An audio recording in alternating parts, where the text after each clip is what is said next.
Welcome to the Motoring Podcast, your weekly discussion of motoring news. This is episode 514 on a Tuesday, the 21st of February, 2023. Hello, I'm Alan. Hello, I'm Andrew. And this week we'll be discussing the end is definitely now nigh for the internal combustion engine. We are shocked at the price of one particular car, and we ask just what is in a name. But first, we have a smidgen of follow-up. And this is the big news, or one of the big news stories from last week, and it is the EU Parliament has confirmed the 2035 ban on new petrol, diesel and hybrid vehicles. Mm-hmm. Cars, not vehicles, cars. Yes, Sorry. cars being a specific one there. Yes. On top of that, though, they have also declared that there needs to be CO2 reductions that they're bringing into play and making it a bit stricter than they had been previously. Well, the Euro 6 has wavered back and forth a couple of times now, hasn't it? Yeah, it has. They want an intermediate target of 55% reduction in CO2 emissions from cars compared with 2021 levels. Okay. Now, previously it was a few years back, or 2010, something like that, but they've brought that forward now because the levels were so much lower in 2021. But it's not all to internal combustion engine manufacturers, because if you are a low volume manufacturer, you do get exemption of the rules until the end of 2035, and this will be on the reduction of CO2s. If you produce between 1,000 and up to 10,000 new cars, or 1,000 to 22,000 new vans, then that's where you're going to get the exemption up to the end of 2035. If you are making, or registering, fewer than 1,000 new vehicles annually, you will be exempt after 2035. So the likes of BAC Mono, probably Morgan, Noble, those sorts of companies are not required to make sure that they have electric-only vehicles. Mm-hmm. Although, in reality, because they source their engines from elsewhere, there will be electrification happening.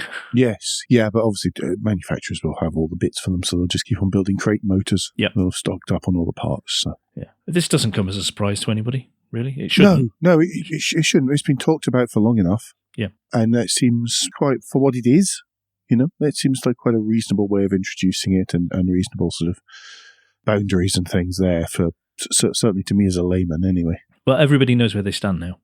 I mean, that's still apparently up for discussion in the UK with, what do you mean by 2030, 2035? I was going to say everybody in the EU knows where they stand now. Ever in the UK, people are saying, well, this may well inform our decisions on what we're going to do. Obviously, nobody in the UK has decided anything yet. My money is that it will be exactly the same as the EU. Yep. I can't see why they would change it. Yeah, they might change a couple of commas around, but that'll be about it. Right, talking of the UK, do you want to take us to the big news from the UK? Just before I go any further, apologies for me sounding a bit stuffed up and croaky today. The problem is with me and not with any of the recording equipment between me and you. I do actually sound like this. Last week I sounded so much sexier, to be honest, when it was just my throat. Anyway, the big news this week is Ford. Ford is performing a strategic realignment in Europe, and as a result, it's going to, in their words, eliminate 3,800 roles across Europe. That means the loss of about 1,300 jobs in the UK. That's going to be over 3 years, and Ford's claiming it's going to revitalise its business in Europe through the creation of a leaner, more competitive cost structure and an unapologetically American new lineup of passenger vehicles, along with its commercial vehicle sector. Andrew's pulling funny faces at that. The unapologetically American does seem a little bit weird. I mean, the Fiesta's already gone. The Mondeo is gone. The Focus still exists. Not for much. No, it's going, because they're in talks of selling that factory off to one of the Chinese EV makers. Oh, okay. The S-Max is gone, or has been. We've been told it's going. The S-Max and the Galaxy. Yep.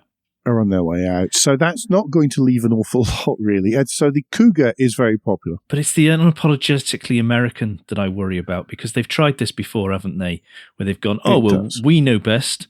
we'll throw American-styled and leaning cars across the world and people go, not really. Yeah, actually. But the thing is that actually there are models in the US lineup which you think, that should work. So, for example, there's not the Bronco. The Bronco is too big. Okay, no doubt they'll try and bring it across just to sort of as a brand bolstering exercise. And there will be some people who wear cowboy boots for fun who will buy them, Phil. But the Bronco Sport, on the other hand, is a far more European-sized vehicle, and I could see that actually doing all right in the European market. I asked about that because I saw one last summer on our roads and thought, actually, that fits.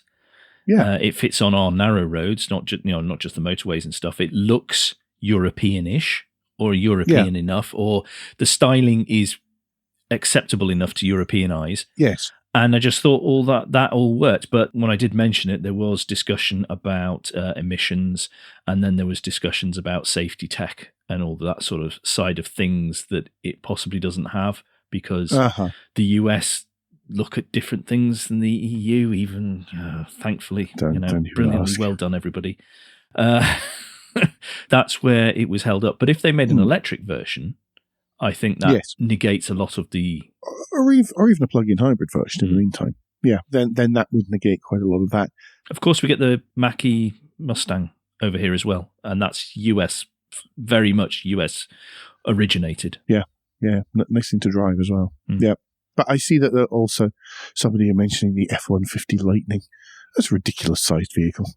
And the Maverick, of course, came up in a discussion recently where, again, it's a European-sized pickup truck. I just don't understand what the market would be in Europe because it's not rugged enough to be a Ranger. I mean, it's smaller than the Ranger, but it's not rugged enough for the Ranger market, but it is too pickup-y. I think it's still too niche as a pickup to be a market for the consumer, and really a pickup as a consumer vehicle in the UK or in Europe, we've got too much rain. Yeah, he says, looking out the window at the sleet that's now falling. The other thing Ford said as well, not only is it because electrification means that they need less people to build things, but also that they are really going to be hammering the connected services. And I'm not surprised because I've read their T's and C's. I am not surprised that is something they're going for. I'm going to move him on from that one right now. Yeah, I can get angry in the next article. If you want to read a bit more, there'll be a link in the show notes to the article from Automotive Management Online. Mm-hmm. Andrew, next story is a rarity for us here. It is. Drum roll, everyone. We are choosing to link to the Jalopnik article this time, and that is the NHTSA has recalled every Tesla equipped with, and this is quotes, full self-driving beta over crash risks. And amazingly, NHTSA has finally done something in the face of what appears to be huge amounts of evidence that perhaps the full self-driving beta software should not be allowed on American roads. Now, let's remember, this is not in Europe. European legislators do not allow this, and the UK do not allow this on our roads at this time. It is only allowed in America, amazingly. Hell yeah. Freedom! A couple of things have come out about this. They're having to do a recall. They have been forced to do a recall, but Tesla have said that they are voluntarily doing a recall, even though they've been told. We have been voluntarily forced to do a recall. Even though they don't agree with it. But it breaks the law. This one has bugged me because this was announced a while ago with one of the versions of full self crashing. And it was like, we're going to smooth the drive and we're going to make it roll, And they showed off the fact it rolled through stop signs. Now, a stop sign, despite the fact that they are grossly overused on this side of the Atlantic, is very often used as a giveaway sign. Just the way we would have giveaway in the UK, or there would be yield here. They just slap a stop sign on. They don't really use giveaway. The thing is, it says stop. You're meant to stop. A Tesla on full self won't. It will roll through it. If it feels that there's nothing else around, just like we would do as a human, it would roll through it, which is illegal.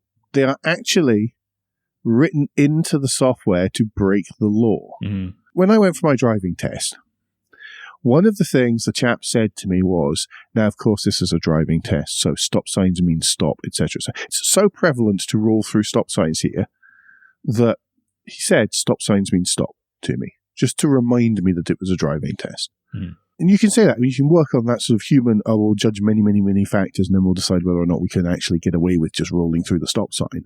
You can't write in to the code to essentially a robot thing that, and so just ignore this rule. Yeah. If it says stop, don't bother. You can't do that. You are telling it to break the law. Yeah. And that was one of the things done. So, I mean, this could all have been happening, in my mind, just over the stop sign one alone. Never mind the driving through intersections under yellow traffic signals without due caution, traveling straight through intersections in a turn-only lane, any of the other stuff. You could have this up just on the stop sign one alone, in my view, as a not lawyer. Yeah. This has been welcomed by lots of people. However, as many of the safety advocates and those working in automated driving technology areas have pointed out, it doesn't go anywhere nearly far enough. We are unsure whether this will be fixed within a month and therefore, as of now, the vehicles are still doing this, or whether Tesla have remotely just switched off the software. Mm-hmm.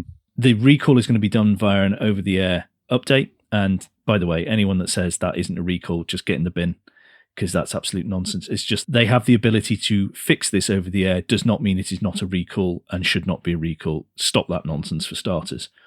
And also, anybody that is reporting that this is full self-driving software, you can get in the bin as well. Stop doing that. Stop perpetuating a myth and a lie. So don't do that anymore either. Fortunately, in the UK, our reporting seems to have been significantly better than that, generally. Mm. But if anybody wants to know why, I harp on quite so much, and I know you feel the same about this, Alan, that we say that this stuff should not be allowed on anybody's roads, is just go back to the deposition and the cross-examination of the Tesla engineers that are involved in the autopilot software and the full self-driving software, and how little they understand for safety systems, how little they understand for safety, let alone human factors in all that as well. Yeah, absolutely. There will be links in the show notes as well to 3 other tweets/threads from people who are very educated in this sort of stuff, explaining why this is just dreadful. So if you want more information, just click through on the show notes. There are still ongoing investigations, of course, talking about why Tesla seem to choose to crash into stopped emergency vehicles and all sorts of stuff like that. So this is just the first of many of these things, I think. Yep. Anyway, should we move on? Please, for everybody's sake. According to Automotive Daily in Australia, the Renault Group says it's no turning back after bumper 2022 sales. So yes, Renault did rather well in 2022, it seems. Yes. They generated 46.4 billion euros in revenue in 2022. That was up 11.4% on the previous year, which isn't a huge surprise, given that was not the greatest of years for anyone. Operating margin starts at 2.6 billion euros.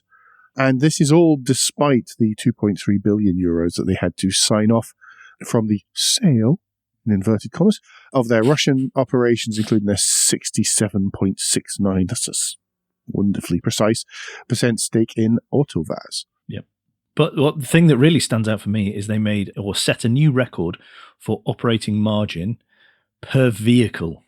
That makes me ask the question, and I think you're probably just about to suggest this, probably. But is this because they, like all other manufacturers, due to reduced ability to build vehicles, have targeted profit-positive models, shall we say? I would imagine that has something to do with it, yes. Yeah. That's it, and that is exactly what I was about to say next. They've made big progress with electrification. E-Tech hybrid and electric models made up 40% of overall sales in Europe. For the Arcana crossover, it made 65% of that particular model. That's the one that's like an X6, but French, and for people who can't afford an X6. Yeah. It's the one that I don't know why you would buy it. But cancelled 86,000 sales across Europe, so we must be in the minority. Dacia Jogger sold 57,000, and the Megane sold 33,000. But I would say, though, with the Arcana, that's been out a longer time. The Megane only came out from the summer. Fair enough. Yes, that's a good point. But still. Possibly people have bought that because they didn't have an option. Yeah, okay. Yeah, I'll give you that one. 3,546 Alpine A110s as well. So that's pretty good too. Yeah. Wow. Obviously, there's the Nissan restructure coming up over the coming year. Moving 43% to 15%, and Nissan investing 15% in Ampere, the new electrification division that we talked about last week before, recently. Alliance partner Mitsubishi is also considering an investment in the arm. Okay. That's a remarkable turnaround. It really is. It's really impressive, actually. 3 years ago, they were in real deep trouble. I mean, that was right in the middle of the deepest, darkest days of Gate and everything like that, and the arguing and fighting with Nissan. What doesn't come through on the figures, because I've not had a chance to check the paperwork type stuff, the real detail, is how much contribution Nissan made to Renault Group's figures, because obviously they will take this year a larger proportion. Moving forward, it obviously reduces down as you said and discusses previously, but Nissan will have helped them as well. Anyway, shall we move on to why Wales having no money is good for the environment? Yes. Sorry. The Welsh Government announced that all major road building projects are to be scrapped and reevaluated. You have to resubmit and meet a certain new set of criteria for anything to be built, because they ran through all the projects that were in the pipeline and only 17 met the criteria. Mm-hmm. This was heralded very much because Wales are looking at the environment, and it is to help the net zero and be carbon clean, etc., moving forward. So that was a week ago. Yesterday, the Welsh Government also announced, we're not going to build any more roads because we actually don't have any cash for it. Whilst both can be true, one significantly helps the position of the other. Yes. Awfully cynical. Yes. I don't know if that's me or Wales, but... Well, I know in North Wales, the Assembly up there is currently looking at transportation, and they are looking at different options of how to pay for roads and the upkeep and local people's travels. They are investigating how local people get around, but they are also, at the same time, looking at charging people for driving on roads. So this will be one of the first places that does that if they do bring it in. But equally, in the next breath, they say, yeah, but we know that the public transport services around here are awful. So it's like, well, are you looking to help the people or are you not? And this is where all these conversations about anything to do with transport at the moment and mobility is very tricky, because things need to change, but those making the decisions to change things don't appear to appreciate or care that people are struggling and have no choice in certain areas. Yes. And that doesn't help anybody. I'm just going to point out it's the usual challenge with any government who only has devolution at the heart of anything they're going to do. Basically, it's once they achieve or partially achieve that, then nothing else really matters. They're only focused on one thing. We can see that across the wider UK. We can see that in Wales. We can see that in Scotland. Yep. There's only one thing they're going to put money towards, and that's not speaking to other people. Heavy on the cynicism this morning. I'm sorry. Yes, we are a bit. Do you want to take us to Essex, though? Not particularly. But GRIDSERVE has firmed up plans for a second electric forecourt in Essex, and this new one is going to be near Basildon. They have an existing one at Braintree in Essex, and at the time of our recording, it seems that quite a few motoring journalists are there anyway, possibly to hear about all the plans for the new one and to see how busy it is at the moment. But the whole idea, of course, of GRIDSERVE's electric forecourt sites is that they are dedicated EV charging sites that aren't just some pillars with cables in the corner of a car park. They are actually sent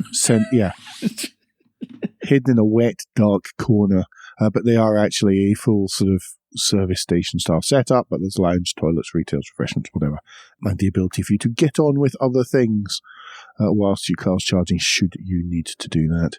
There's still finalising a date to begin construction on the site, and it doesn't have a planned open date yet, but I'm sure that once it does, we will hear about it pretty quickly.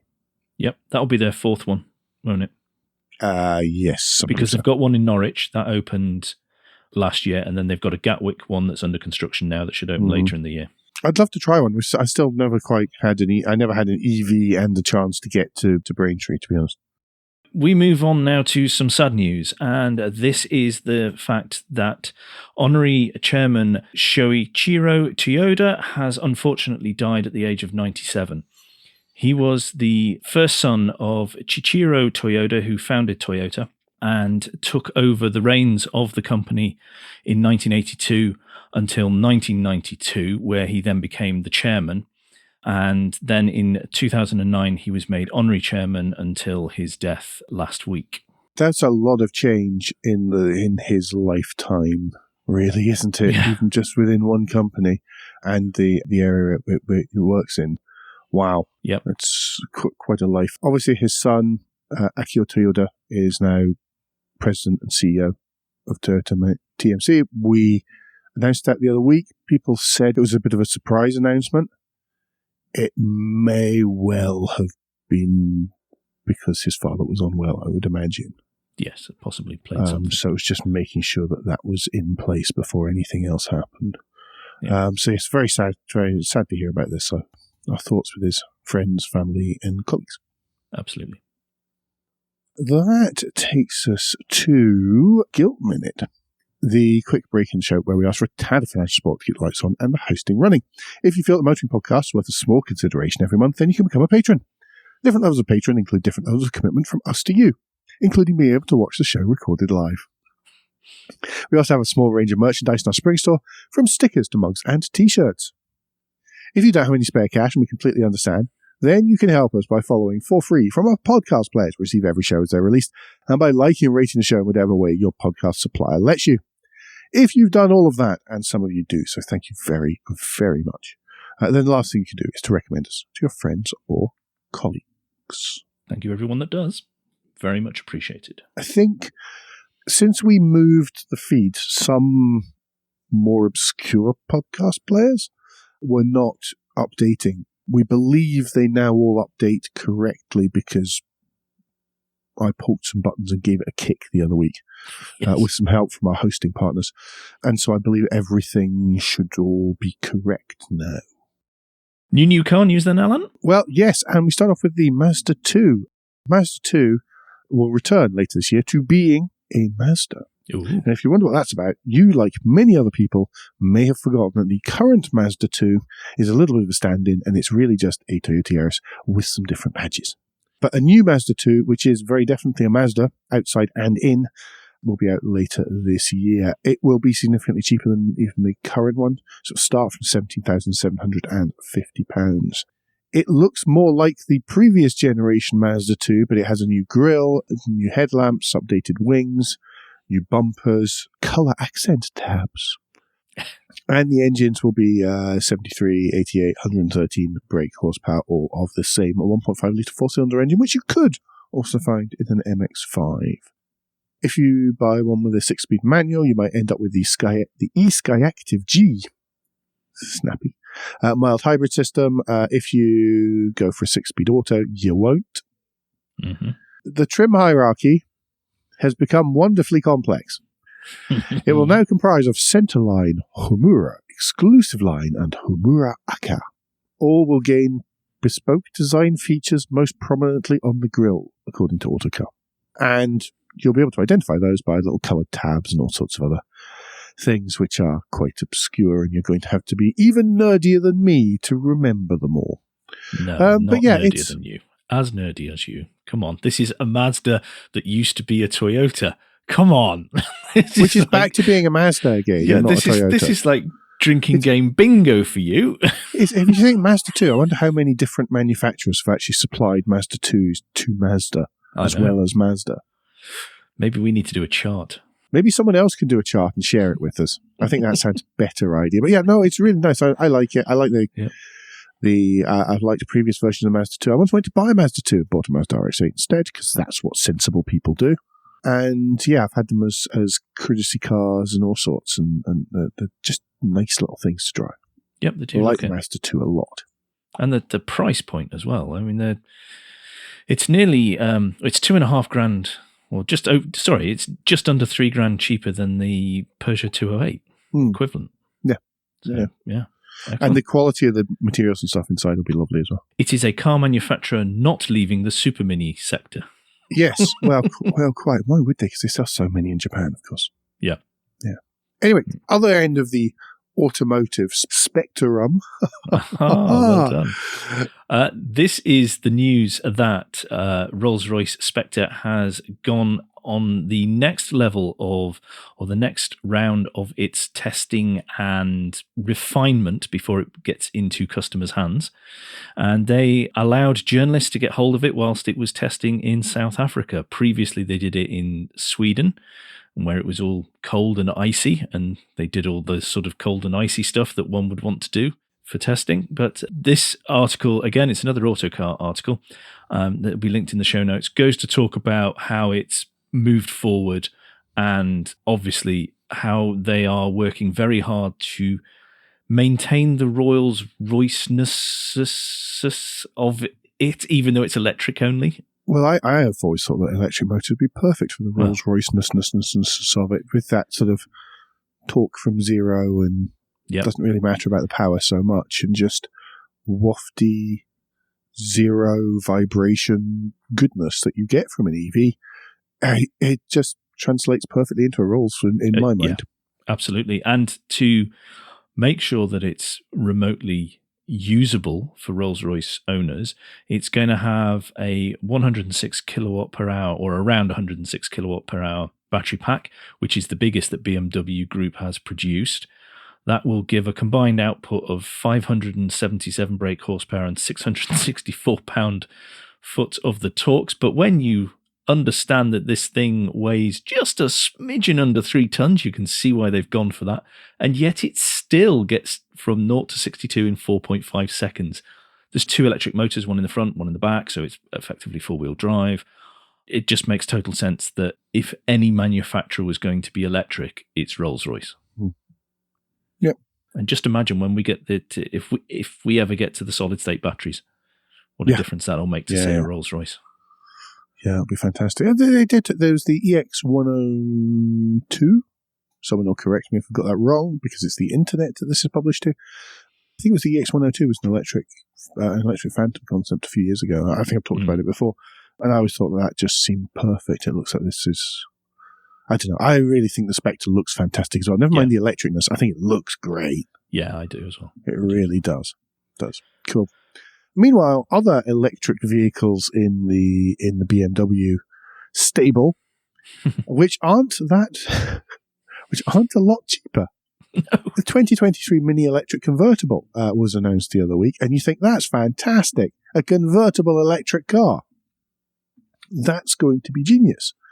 I then read that to start with, the SE is going to be limited to just 150 UK models. And you think, well, that's all right. It can't be a massive market for a small electric convertible.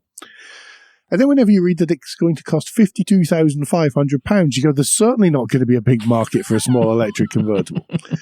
I mean, obviously, it looks like a mini. There's not much more to tell you, really. It looks like a mini convertible, but electric. It's cool. I just think it's cool. I think it comes with all the toys.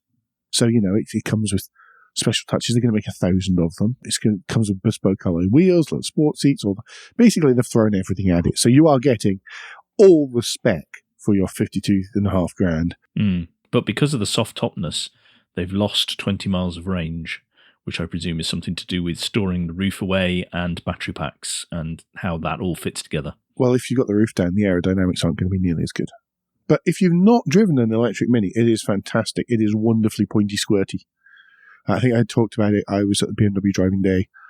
Was it last year? Anyway, last BMW driving day I was at, I drove the Mini Electric. Lovely little thing. Convertible just make that better, be a really cool little car. I'd love to own. It's one of those cars where if I just needed a sprinty, roundy, towny car, a mini electric would be well up the list because it's just a nice wee thing, and the soft top's going to be even better. Cool. Well, I think so because I like soft tops. Andrew disagrees. There's only certain cars I think should be, but anyway.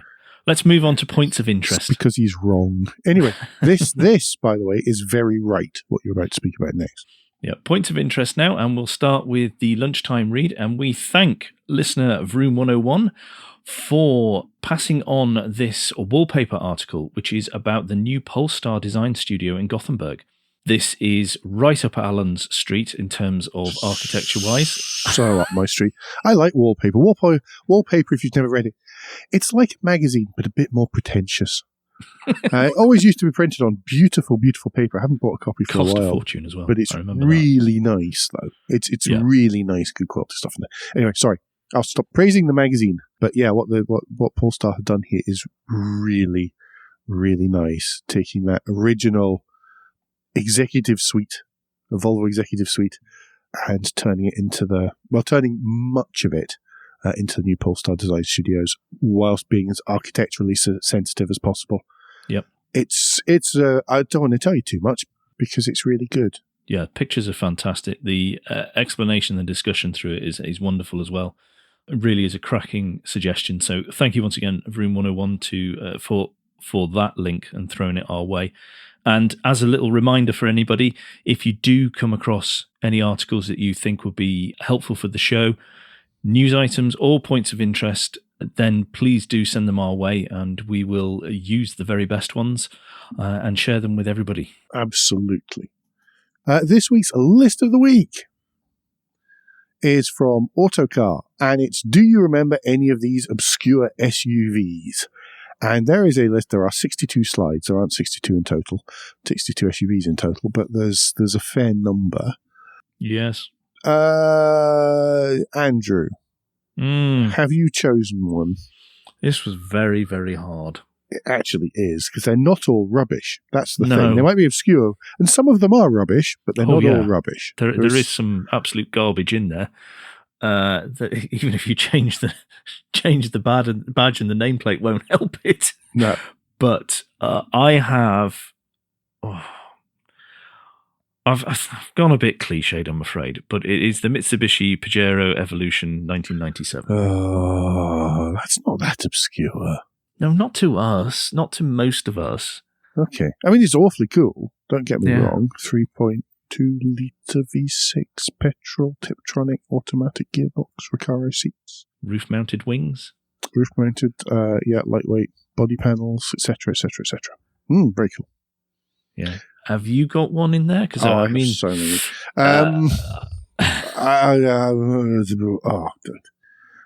Well, ignoring these user vehicles, which is in there.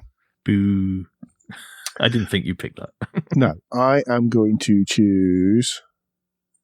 I don't know what I'm going to choose. I'm going to choose the Isuzu Axiom because it is absolutely and totally forgotten by anyone ever anywhere. And it was another one of these sort of concept cars. It was meant to replace the Vehicross, really. It was a 5-door. And if you think Mitsubishi Shogun Sport, that kind of idea, but better looking. I did look at them. The only ones I could see when I moved here were all a bit. They were either only 2-wheel drive or they were really shabby. And in places like New Jersey and Michigan, which made me just think, it's mostly going to be brown and crumbly underneath then. Yes. So no, I didn't buy one. But the Axiom is very, very cool. If you don't know what it looks like, do have a little bit of a look through. I also have a quick announcement to a mea culpa because I said the other week that I had seen a Santander. No, I don't mean Santander. Santana in Perth when I was up the road. This was on the 110s. I was wrong. Now that I look through here, I can see the DAF trucks rear lights telling me that it was actually an Iveco Massif that I'd seen from the rear. Oh. I think that's an allowable error to make, given that they are both essentially based off the Defender, but not a Defender. You were out of your normal time zone, Alan. We'll forgive you. Yeah, okay. I just, the rear light details between the Massif and the Santana, allowable things to get confused, I think. But do click the link in the show notes, everybody, and have a run through the many, many slides, and just remind yourself of some fabulous and not so fabulous SUVs, and let us know if you agree with our choices or what you'd pick. The saddest thing is the number of those I've actually looked for. Oh, you see, I could have chosen the RENAULT as well. Oh. Yeah, anyway, moving swiftly on. And finally this week. Yes.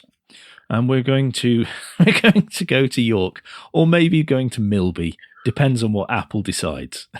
This is a weird one. Oh, it's mad, this. The software glitches and how sometimes it can be a bit of a problem.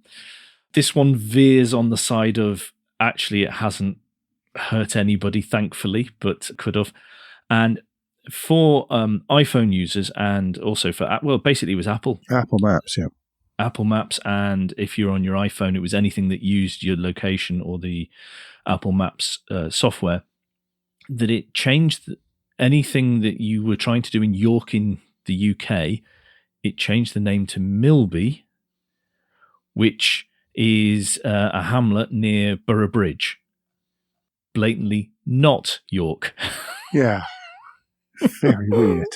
This also affected, obviously, apps that use this as well, apart from Apple's own apps.